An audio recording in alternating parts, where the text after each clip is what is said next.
నమస్కారం వార్తలకు స్వాగతం. ముందుగా ముఖ్యాంశాలు. మాజీ మంత్రి జగదీష్ గౌడ్ కాళేశ్వరం ప్రాజెక్టుపై ప్రెజెంటేషన్. కాంగ్రెస్ తీరుపై ఫైర్.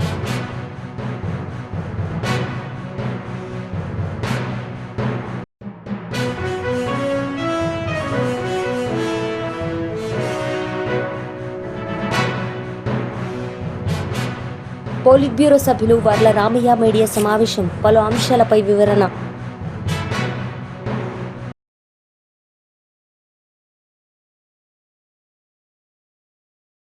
మాజీ మంత్రి శ్రీనివాస్ గౌడ్ మీడియా సమావేశం నిర్వహించారు. ఈ సందర్భంగా ఆయన మాట్లాడారు. పేరు పేరున హృదయపూర్వక ధన్యవాదాలు. ముఖ్యంగా ఎక్కువగా అనేక సంవత్సరాలుగా పోరాటాలు చేస్తున్నటువంటి బీసీవాదులు, సుప్రీంకోర్టు మన నేషనల్ జాతీయ కమిషన్ చైర్మన్గా పనిచేసిన జస్టిస్ ఈశ్వరయ్య గారు, చిరంజీవులు గారు, సీనియర్ ఐఏఎస్ అధికారి, ఇంటలెక్చువల్ ఫోరం, ఇంకా చాలామంది బీసీ సంఘాలు అందరూ కూడా 9th షెడ్యూల్లో చేరిస్తేనే చట్టబద్ధత ఉంటుందని నమ్మినటువంటి మేధావులందరూ కూడా వచ్చినందుకు మరి వారందరికీ పేరు పేరున హృదయపూర్వక ధన్యవాదాలు తెలియజేస్తూ, ఒక పక్కన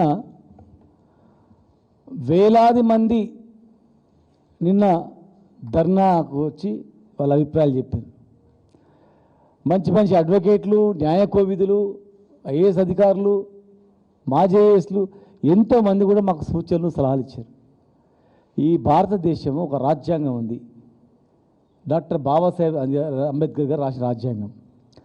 ఆ రాజ్యాంగం ప్రకారము ఈ చట్టాలు నడుస్తాయి. రాజ్యాంగం ప్రకారం దేశం నడుస్తుంది. ఎవరిష్టం వచ్చినంత వాళ్ళు అనుకుంటే కాదు. రాజ్యాంగం లోపడి చట్టాలు ఉంటాయి, చట్టాల లోబడి కోర్టులు ఉంటాయి, హైకోర్టు, సుప్రీంకోర్టు.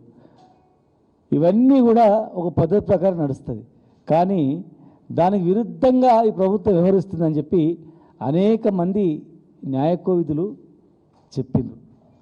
ఒక పక్కన మేము మాట్లాడుతున్నాం, వేల మంది ఒక పిలుపుతోనే వాళ్ళు ఇచ్చినటువంటి బీజేపీఎఫ్ వాళ్ళు ఇచ్చిన పిలుపుతోనే వేలాది మంది కదిలితే కనీసం దాన్ని పరిగణలో తీసుకొని ఏం చేద్దాం, ఎట్లా చేద్దామని కనీసం ఆలోచన కూడా చేయకుండా మేము అక్కడ ధర్నా చేస్తున్నాము. వీళ్ళు హడావుడిగా గవర్నర్కు ఆర్డినెన్స్ పంపింది. అరే మేము అన్నదానిలో వాస్తవం కాదా? మమ్మల్ని పిలిచి అడిగితే మేము కూడా చెప్తాం. సరే మమ్మల్ని ఒకవేళ పార్టీ పరంగా మీద ఆలోచన చేస్తే అక్కడ సుప్రీంకోర్టు జడ్జి గారు ఉన్నారు, మంచి అడ్వకేట్ ఉన్నారు. సుప్రీంకోర్టు నుంచి వచ్చిన 2-3 అడ్వకేట్లు కూడా వచ్చారు. నిన్న వాళ్ళని పంపిస్తుంటివి, అధికారులను పంపిస్తుంటివి, మాట్లాడుతుంటివి. అరే ఇది ఎక్కడి న్యాయం? ఇప్పుడు ఇవాళ పెట్టి రేపేస్తున్నట్లు హడావుడి ఇవాళ వాళ్ళు చేస్తున్నటువంటి ఆర్డినెన్స్ December 15, 2018లో మేము ఇచ్చినటువంటి ఆర్డినెన్స్. దీన్ని సవరణ చేస్తూ వాళ్ళు ఇందులో అంశాలు ఏం పరిగణలోకి తీసుకోకుండా మళ్ళీ ఆర్డినెన్స్ పంపించారు. చాలా విచిత్రంగా ఉంది. ఎవరైనా వేరే స్టేట్లో చూస్తే నవ్వుతారు. సాయంత్రం ప్రొవోక్ చేస్తారు అసెంబ్లీని, ఇమీడియట్గా గవర్నర్కి పంపుతారు. అంటే దురుద్దేశం ఎట్లా అనిపిస్తుంది చూడండి. అదే అసెంబ్లీలో చట్టాన్ని తయారు చేసిండ్రు, అదే అసెంబ్లీలో తయారు చేసే చట్టాన్ని ఇదే గవర్నర్కి పంపించిండ్రు. గవర్నర్కు ధన్యవాదాలు తెలిపిండ్రు. సంతకం పెట్టి ప్రెసిడెంట్ ఆఫ్ ఇండియా పంపినందుకు ధన్యవాదాలు గవర్నర్ కలిసి చెప్పిండ్రు. ప్రెసిడెంట్ ఆఫ్ ఇండియా దగ్గర ఉంది. ఒక్కనాడన్న ప్రెసిడెంట్ ఆఫ్ ఇండియాని కలిసి మీరు ఇది ఆమోదం తెలపండి అని చెప్పి మేము మాట్లాడిందా? గవర్నర్కు ధన్యవాదాలు తెలిపినారు. గవర్నర్ సంతకాకం కాకముందే ఢిల్లీలో పెద్ద ధర్నా చేశారు. మేము అందరూ అనుకున్నాం, బాబు ఎంత చిత్తశుద్ధి ఉంది రాహుల్ గాంధీ గారికి, ఎంత పెద్ద డైరెక్షన్ ఉంది, అయిపోయింది. తమిళనాడు కన్నా ఇంకా తొందరగా అయ్యేటట్లుంది, వాళ్ళు అప్పుడు ఇంకా లేట్ అయిందని అనుకున్నాం. కానీ ఇవాళ అక్కడ అడగలేదు, ప్రధానమంత్రిని కలవలేదు, ఏం చేయలేదు. ఒకవేళ మీరు ఆపి రేపు 21 నుంచి పార్లమెంట్ సమావేశాలు ఉన్నాయి. మా రాజుగారు, మా వద్దిరాజు అని చెప్తున్నాడు, పార్లమెంట్లు సమావేశాలు ఉన్నాయి. కనీసం మరి ఆ పార్లమెంట్ సమావేశంలో మీరు కొట్లాడి తాడో పేరు తెలుసుకొని వచ్చి ఇగో మేము ప్రయత్నం చేసినామని చెప్పుకుని లేకుండా మీరు ఇంత బహిరంగంగా మోసం చేయడం అనేది ఎంతవరకు న్యాయం? అక్కడ మాట్లాడలేదు, అడగలేదు, చేయలేదు. అసలు దీనివల్ల ఎంత విరుద్ధంగా ఉంటుందంటే, ఒకసారి అసెంబ్లీలో బిల్లు పాస్ చేసి ఏదో క్లియర్గా మేం 34% పెంచినటువంటిది ఇక్కడ ఉంది, గవర్నమెంట్ నుంచి నిర్ణయం తీసుకుంది. దీనికి అమెండ్మెంట్ చేస్తూ దీనికి ఇంప్లిమెంట్ చేయడానికి మేము సిద్ధమవుతుంటే స్వప్నారెడ్డి గారు అయినటువంటి కాంగ్రెస్ పోలిట్ బ్యూరో సభ్యులు వర్లరామయ్య మీడియా సమావేశం నిర్వహించారు. ఈ సందర్భంగా ఆయన మాట్లాడారు. ప్రజలు గమనించారు కనుక అతను నువ్వు వద్దురా బాబు అనుకొని చంద్రబాబు గారి నాయకత్వంలో అధికారాన్ని ఒప్పగించడం జరిగిందని చెప్పుకొని తెలియజేస్తూ ఉన్నా. ఈ అవినీతి డబ్బు ఎలా వెళ్ళింది, ఎక్కడికి వెళ్ళింది, ఎవరికి రీచ్ అయింది? సింపుల్ అండి. దీనికి ఒక ఆలోచన అక్కర్లా, ఎక్కడ వెళ్ళిందని ఆలోచన అక్కర్లా. ఒక దొంగల ముఠా ఉంటుందండి, ఒక కంజర్ భట్ టీం ఉంది, లేకుంటే మనందరికీ వాడుకలు ఉండే పేరు స్టోర్పురం. గతంలో అంతా, ఇప్పుడు అంతా స్టోర్పురం కూడా చేంజ్ అయిపోయింది. It's okay. నేను పోలీస్ ఆఫీసర్ ఎన్నోసార్లు వెళ్ళాము, అక్కడ రైడ్ చేశాం. ఇప్పుడు చాలా మార్పు వచ్చింది. గతంలో స్టోర్పురం టీం ఉందండి. ఆ దొంగల ముఠాకి ఒక నాయకుడు ఉంటాడు. ఎవరు దొంగతనం చేసినా ఈ నాయకుడికి తెలియాలి, నాయకుడి దగ్గరకు రావాలి. అది నాయకుడి దగ్గరకు వచ్చిన నాయకుడు అప్పుడు పంచుతాడు. రే చెన్నయ్య నూరా నీకు ఇది, పుల్లయ్య నూరా నీకు ఇది, వెంకయ్య నీకు ఇది, యేసోబు నీకు ఇది అని పెడతారు. ఈ మద్యం కుంభకోణం, do you mean to say Kasireddy ఒక్కడే కొట్టేశాడండి? 3,500 కోట్ల రూపాయలు కసిరెడ్డి అనే అతను కొట్టేస్తాడా? అతనే దాచుకుంటాడా? మీరు కూడా ఆలోచించాలి సార్. పాత్రికేయులు ఆలోచించాలి, రాష్ట్ర ప్రజలు కూడా ఆలోచించాలా. ఏం జరిగింది 5 ఏళ్లలో? ఇప్పుడు చంద్రబాబు గారి నాయకత్వంలో ఏం జరుగుతుంది, ఎలా జరుగుతుంది? బేరీజ్ వేయాలా. ఒక వ్యక్తి కొద్ది సమయంలో, ఒక అనుమానితుడు 29 సార్లు దుబాయ్కి వెళ్ళాడంటే ఏముందండి దుబాయ్లో? దుబాయ్లో ఎవరిని చూడటానికి వెళ్తారండి? వాళ్ళ అన్నం చూడటానికి వెళ్తారా? వాళ్ళ బాబాయిని చూడటానికి వెళ్తారా? వాళ్ళ బంధువుని చూడటానికి వెళ్తారా? 29 సార్లు. ఇక్కడ జగన్మోహన్ రెడ్డి గారి నేతృత్వంలో జరుగుతున్న ఆ 5 ఏళ్ల పాలనలో, 19 నుంచి 24 వరకు సంవత్సరాల వరకు 5 ఏళ్ల పాలనలో మద్యం కుంభకోణం ద్వారా కొట్టేసిన డబ్బు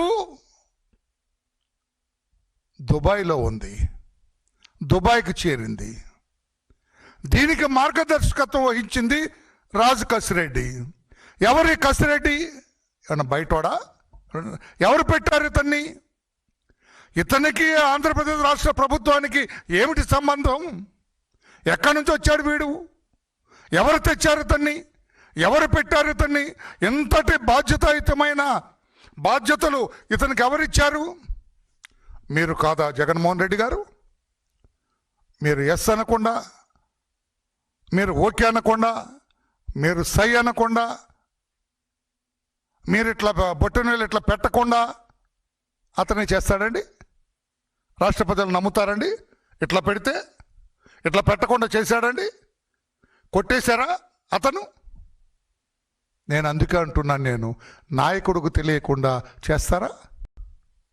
3,500 ఏదో 10 రూపాయలు 20 రూపాయలు తిన్నాడంటే అర్థం ఉంది. ఎంత ఘోరం అంటే ఎంత ఘోరం అంటే, ఎందుకు వెళ్తున్నారు వీళ్ళంతా మాటికి దుబాయ్?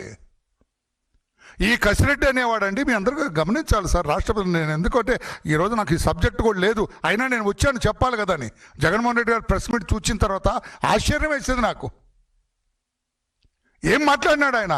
శుద్ధ పూసలు, నీతికి మారు పేరు వీళ్ళందరూ. ఏమి జరగలే. 5 ఏళ్ల పాలన నాది, సత్యహరిశ్చంద్రుడి పాలన, రామరాజ్యం నాది, అవినీతి రహిత పరిపాలన అన్నట్టు ఆయన చెబుతూ ఉంటే ఆశ్చర్యం వేసి, బాధేసి, ఒకవేళ రాష్ట్ర ప్రజలు ఎవరైనా అతని మాటలను నమ్ముతారేమన్న భయంతో వచ్చాను నేను ఇప్పుడు ప్రెస్లో మాట్లాడటానికి. ప్రెస్లో అతను మాట్లాడిన మాటలన్నీ అబద్ధమని చెప్పడానికి వచ్చాను నేను. రుజువులతో సహా మీకు చెప్పడానికి వచ్చాను నేను. రాజ్ కసిరెడ్డి దుబాయ్ వెళ్ళాడు. ఏ పేరుతో వెళ్ళాడండి? నేను ఒకట సార్, మీరు చెప్పండి. ఒక మనిషి పేరు మార్చుకొని దొంగ పాస్పోర్ట్ తోటి విదేశాలకు వెళ్ళి తిరిగి వచ్చాడంటే అతను నీతిపరుడు అని చెబుతారా? అనుమానితుడా? చెప్పండి సార్ పాత్రికేయులారా మీరు. ఆ రాజుకస్ రెడ్డి అనేవాడు అరెస్ట్ అయిన రోజున ఎవరి పేరుతో వెళ్ళాడు దుబాయ్? ఏ పేరుతో వెళ్ళాడు దుబాయ్? వాడి దగ్గర ఉన్న పాస్పోర్ట్ ఏమిటి? ఏ పేరుతో ఉంది? నిజాయితీపరుడా? నిజాయితీపరుడు మారు పేరుతో పాస్పోర్ట్ పెట్టుకుంటాడండి? నిజాయితీపరుడు మారు పేరు. మాజీ మంత్రి జగదీష్ గౌడ్ కాళేశ్వరం ప్రాజెక్టుపై ప్రెజెంటేషన్ ఇచ్చారు. ఈ సందర్భంగా కాంగ్రెస్ ప్రభుత్వ తీరును ఎండగట్టారు. అక్కడి నుంచి ఇక్కడి వరకు ఉమ్మడి కరీంనగర్ జిల్లా కావచ్చు, ఉమ్మడి వరంగల్ జిల్లా కావచ్చు, ఉమ్మడి నల్గొండ జిల్లా కావచ్చు, ఉమ్మడి మెదక్ జిల్లా కావచ్చు, నిజామాబాద్ జిల్లా కావచ్చు, ఇవాళ కరువు కూరలతో ఇబ్బంది పడుతున్న తెలంగాణ రైతాంగం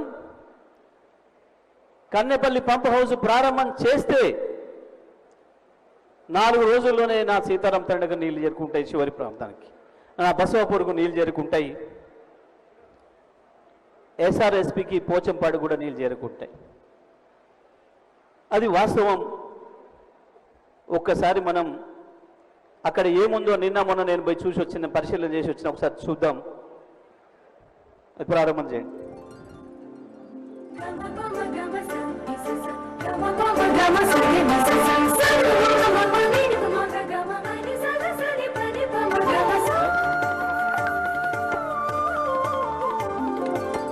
నిండుగా గోదావరినే కన్నుల పండుగ చేసి ప్రాణహితను జనహితగా నిలిపి నలిపేవరము కాళేశ్వరము, మన కాళేశ్వరము, తెలంగాణ సాగునీటి ముక్తీశ్వరము.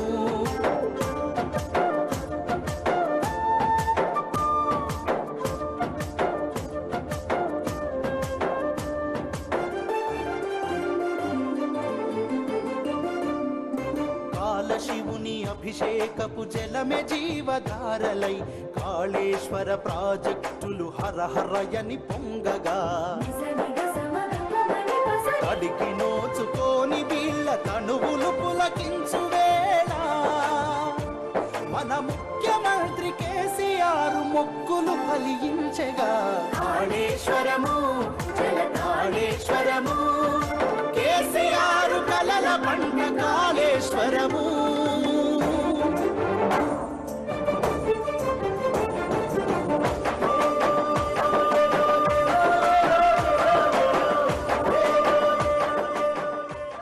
ఇప్పుడు మనం చూస్తే ఉధృతంగా ఇక్కడ ప్రవహిస్తున్నట్టు కనిపిస్తుంది. ఇవన్నీ కూడా నీళ్లు ప్రాణహిత నుంచి వచ్చిన తర్వాత కనిపిస్తున్న గోదావరి మనకి ఇది. ఈ ఎదురుగా అక్కడి నుండి మనకు ప్రాణహిత వచ్చి ఇక్కడ గోదావరి కలుస్తుంది. ఇది మనం చూడొచ్చు స్పష్టంగా. అయితే ఇప్పుడు మనం పైనుంచి వెళ్ళి అటువైపు వెళ్తాం. ఇప్పుడు ఇక్కడి నుంచి వెళ్ళి అన్నారము, సుందిల్లా, ఎల్లంపల్లి అక్కడ నీళ్లు కనపడవు మనకి. ఇప్పుడు చుక్క నీళ్ళు కూడా ఉండవు. ఇక్కడ మాత్రం ఇంత పెద్ద ఎత్తున దాదాపు 7 లక్షల పైగా క్యూసెక్ల నీళ్లు మనకు ప్రవహిస్తూ కనబడుతూ ఉంది. ఇక్కడ ఈ ముందే మనం ఇక్కడి నుంచి పోతాం. దీనికి 1 కిలోమీటర్ అవతలోనే మనం ప్రారంభించుకున్న కాళేశ్వరం మొట్టమొదటి pump house, Kannepalli pump house ఇక్కడే ఉంటుంది. మనం ఈ ఒడ్డంటే ఇట్లా నడుచుకుంటూ వెళ్తే 1 కిలోమీటర్ దూరంలోనే ఉంటుంది. మనం కిందికి వెళ్తే మనం కనపడుతున్న బ్రిడ్జ్ తర్వాత 12 కిలోమీటర్ల కిందికి వెళ్తే అక్కడ మన మేడిగడ్డ బరాజ్ అక్కడ ఉంటుంది. వచ్చిన తర్వాతనే గోదావరి లైవ్ రివర్ అవుతుంది. ఎప్పుడు కూడా సంవత్సరం అంతా కూడా ఆగకుండా మనకు నీళ్ళు కనపడేది ప్రాణహిత నీళ్ళు వచ్చి దీంట్లో కలిసిన తర్వాతనే. ఇది ప్రారంభం. ఇప్పుడు మనం కూలింది కూలింది కూలింది అని చెప్పి కదా. ఇది బీజేపీ లీడర్ మీడియా సమావేశం నిర్వహించారు. ఈ సందర్భంగా ఆయన మాట్లాడారు. ఎవరైతే సెక్రటరీ ఉన్నో వాళ్ళిద్దరు కొట్లాటల్లో కనీసం ఈ పట్టించుకోలేని పరిస్థితి ఉంది. అదేవిధంగా సుప్రీంకోర్టు ఒక నామ్స్ ఇచ్చారు, 5 లక్షల లోపల ఏవైతే ఉన్నాయో ఆ గుళ్ళను వాళ్ళకు హ్యాండ్ ఓవర్ చేయమని చెప్పారు. అది కూడా హ్యాండ్ ఓవర్ చేయకుండా పోతా ఉన్నారు. ముఖ్యమంత్రి గారు ఒకటే చెప్తా ఉన్నాను, మీరు గుళ్ళను కాపాడాలని డిమాండ్ చేస్తా ఉన్నాం భారతీయ జనతా పార్టీ తరఫు నుండి. ఏదైతే గుళ్ళయి శ్వేతపత్రం రిలీజ్ చేయండి. ఎన్ని గుళ్ళు ఉన్నాయి, ఎన్ని గుళ్ళకు ఎన్ని ఎకరాల ల్యాండ్ ఉన్నది, ఎన్ని ఎకరాల ల్యాండ్కు మనం సెక్యూరిటీ ఇస్తా ఉన్నాం, ఎన్ని ర్యాంకులు మనం పొక్కూరు చేసినాము, ఎన్ని ఎకర్ ల్యాగ్లు కోట్ల ఉన్నాయి. దానికి ఎందుకు ఇంతవరకు ఇన్ని సంవత్సరాల నుంచి కొన్ని మీరు గవర్నమెంట్ వచ్చిన తర్వాత అన్యాక్రాంతులు కావడానికి కారణమైంది. ఈ కారణానికి జవాబు చెప్పాలని భారతీయ జనతా పార్టీ తరఫున డిమాండ్ చేస్తా ఉన్నాం. Thank you. భారత్ మాతా కీ జై.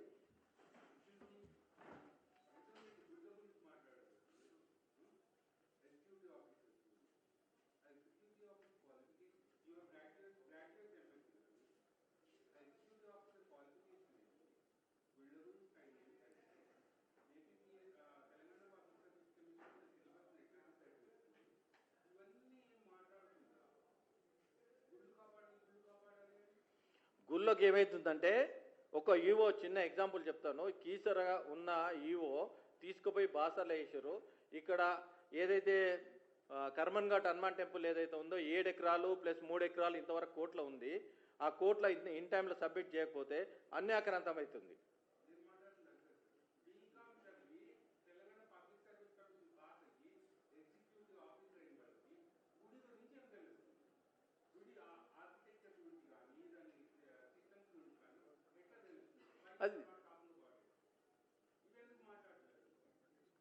అది గవర్నమెంట్ పాలసీ, గవర్నమెంట్ తీసుకోవాలి.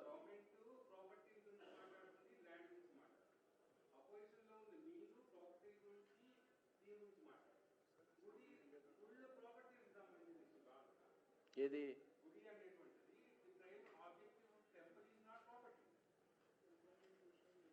లేలే ఎండోన్మెంట్ డిపార్ట్మెంట్లో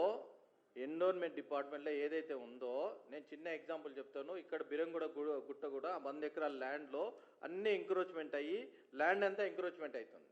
ఈ ఎంక్రోచ్మెంట్ కాకుండా కాపాడాలంటే అక్కడ తగిన సిబ్బంది లేకుండా వాళ్ళు ఏమంటారంటే సిబ్బంది ఒక్కటే ఉంటున్నాడు, నేను కాపాడలేకపోతున్నాను అని వాళ్ళు చెప్పడం జరిగింది.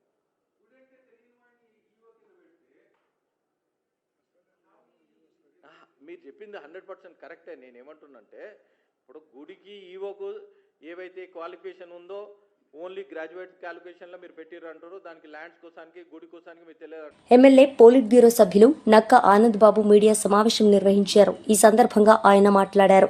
కూడా చూస్తూ ఉంటే పాత సినిమాలో రాజనాల క్యారెక్టర్ గుర్తొస్తూ ఉంది. మొత్తం చేయాల్సిందంతా చేసేసి ఏం తెలియనట్టు వచ్చి పక్కన కూర్చుంటాడు. హత్యలు, అత్యాచారాలు ఏం చేయాలో అవి చేసి దుర్మార్గాలు, దుశ్చర్యలన్నీ ఏమీ తెలియనట్టు వచ్చి కూర్చునే విధానం. అసలు ఈ పార్టీ వైఎస్ఆర్ కాంగ్రెస్ పార్టీ రాజకీయ పార్టీ కంటే కూడా జగన్మోహన్ రెడ్డి ఒక డ్రామా కంపెనీలాగా మార్చుకుంటూ పోద్ది. వాళ్ళ పార్టీ ఆఫీస్ కూడా ఒక స్టూడియో కింద మార్చుకోవచ్చు. అంటే రాజకీయాల్లో చాలామందిని చూస్తున్నాం, కానీ 2 గంటలు 3 గంటలు తాపీగా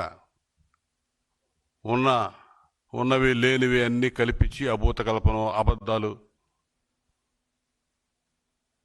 ఇవన్నీ కూడా వండి వార్చడం అన్నీ కూడా జగన్మోహన్ రెడ్డికే సరిపోయింది. అసలు ఇతను అధికారంలో ఉన్నప్పుడు ఇది ప్రజాస్వామ్యంలో ఉన్నామా లేదా మనం నిరంకుశత్వంలో ఉన్నామా అనే అనుమానం ప్రతి ఒక్క సమాజంలో ఉన్న ప్రతి ఒక్కరికి వస్తూ ఉండేది, ప్రతిరోజు కూడా వచ్చేది. ఎందుకంటే నిరంతరం పగ సాధింపులు, పగ ప్రతీకారాల లక్ష్యంగా పరిపాలన సాగించాడు.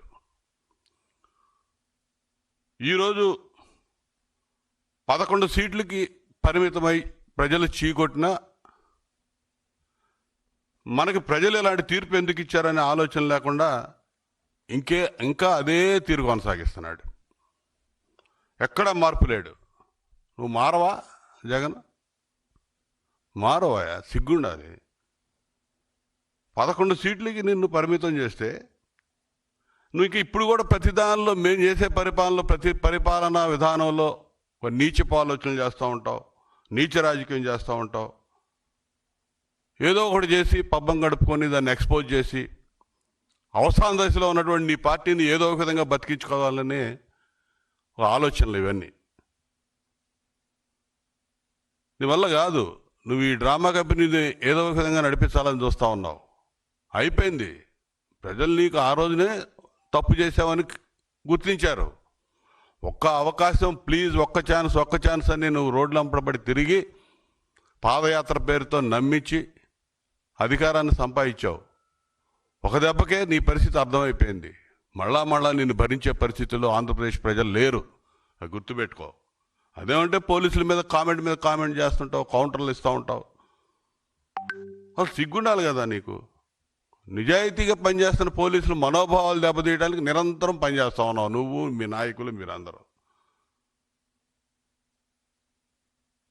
నువ్వు మాజీ ముఖ్యమంత్రి అయ్యండి పోలీసుల మీద ఆ విధంగా దిగజారి మాట్లాడటం ఎంతవరకు సబబు? డిఐజీని పట్టుకొని మాఫియా అడ్డా అని అంటావు. మరి ఆ రోజుల్లో అంటే ప్రతిదానికి చీటికి మాటికి వచ్చే పోలీస్ సంఘాలు మరి ఇప్పుడు ఏం మాట్లాడట్లా నాకు తెలిసి. వాళ్ళు కూడా మాట్లాడాలి ప్రతిదానికి కూడా. సిద్ధార్థ కౌశల్ ఐపీఎస్ ఆఫీసర్ రాజీనామా స్వచ్ఛంద పదవి విరమణ చేస్తే అతను నాకు రాజకీయాలకి నాకు సంబంధం లేదు, నేనే రాజీనామా చేశాను, పక్కకు తప్పుకుంటున్నాను, వేరే వ్యాపకాలు ఉన్నాయంటే దాన్ని రాజకీయం చేయడానికి ప్రయత్నం చేశావు.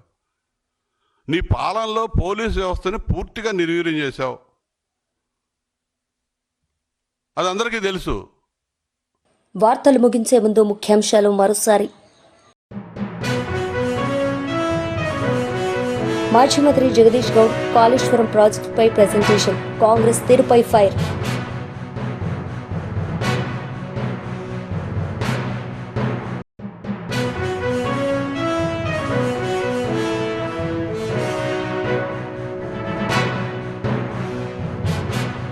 పోలిట్ బ్యూరో సభ్యులు వర్ల రామయ్య మీడియా సమావేశం, పలు అంశాలపై వివరణ.